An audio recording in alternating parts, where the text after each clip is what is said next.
All right, let's talk about finding the perfect dog trainer for you and your pup, right here in Maryville, Tennessee. We're going to walk through everything you need to know to choose a professional who can help you and your dog really enjoy all the great things our area has to offer, from the mountains to downtown. So first things first, why is good training so helpful for living here in Blount County?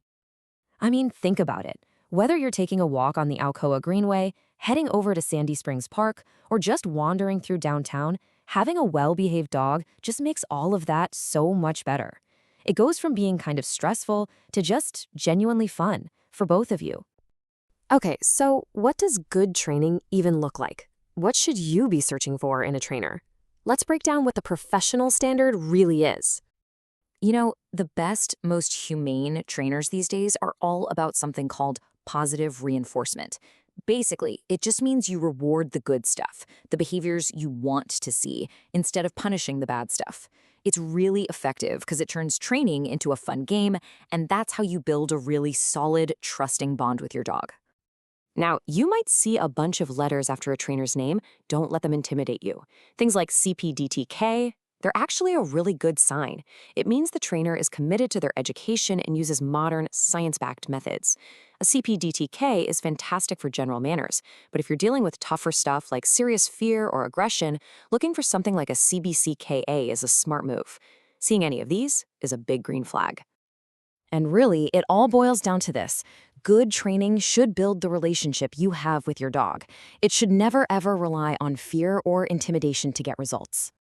All right, now for the practical stuff. Let's talk about the different kinds of training programs out there and, of course, what they typically cost here in the Maryville area. So you've got a couple main options, right? Group classes or private lessons. And which one you pick really just depends on your dog and what you're trying to achieve. Group classes are awesome for learning general manners and getting some socialization in. But if you have a really specific issue, that's where private one-on-one lessons can be a lifesaver. Of course, prices are going to be a little different depending on the trainer's experience in the specific program, but here's a general idea of what costs look like, just so you can start planning. Yeah, looking at this, you can really see the range of what you might invest. On one end, you've got your group puppy classes, which are pretty affordable and great for getting those basics down. Then you've got private lessons for more focused work. And all the way at the other end, you have these intensive board and train programs. They're a bigger investment, for sure, but they can give you a huge head start on some serious behavior challenges. Okay, so you've done your research, you found a trainer or two that looks promising. Now what? Well, you've got to be ready for that first phone call or meeting. And how do you make sure they're the right fit? It's pretty simple, actually. You just need to ask the right questions. Doing this will make you feel so much more confident that you're making a good choice for your dog and for you. Think of this as your cheat sheet. When you talk to a trainer, run through these questions. You want to hear answers that line up with everything we've talked about. Positive methods, a clear plan that's tailored to your dog, and transparency about fees. It's all about making sure you're on the same page. All right, last section. Let's bring this all back to the real world. We'll look at some of the local rules you need to know and some fantastic spots around town to go practice everything you and your dog are learning. This is a big one, and it's super simple. When you're in a public space in Maryville, think parks, greenways, that sort of thing, your leash can't be longer than 6 feet. Easy to remember, but really important.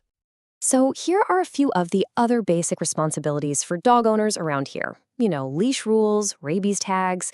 But I really want you to notice that last point. Tennessee doesn't license dog trainers. That's why checking for those certifications we talked about earlier is so critical. It's how you know you're getting someone who's actually qualified. Okay, so where can you go to put all this into practice? Well, Sandy Springs Park has that great fenced-in dog park, which is perfect for working on recall without any worries. And the Alcoa Greenway?